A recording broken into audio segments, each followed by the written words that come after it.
வணக்கம் அன்பு நண்பர்களே. ஒரு அற்புதமான இனிய காலை பொழுதினில் ஆலமரத்தின் கீழே தென்றல் காற்று மேனியை தழுவ, மரத்தின் மேலே இருக்கக்கூடிய பறவைகள், குறிப்பாக மைனா, அருகிலே குயில், இவற்றினுடைய அந்த அற்புதமான சத்தத்திற்கு இடையிலே ஒரு இனிமையான விடியல் இது.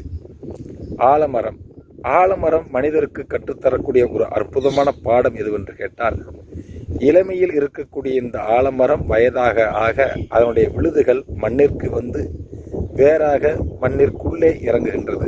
அதுபோல இந்த மனித இனம், தந்தை வயதான பின்பு மகன்கள் விழுதுகளாக அவரை தாங்கி நிற்க வேண்டும் என்ற ஒரு அற்புதமான உண்மையை சொல்வதாக இந்த ஆலமரம் நமக்கு இருக்கின்றது. ஆலமரத்தை போல் நாமும் நம் பெற்றோரை காப்போம்.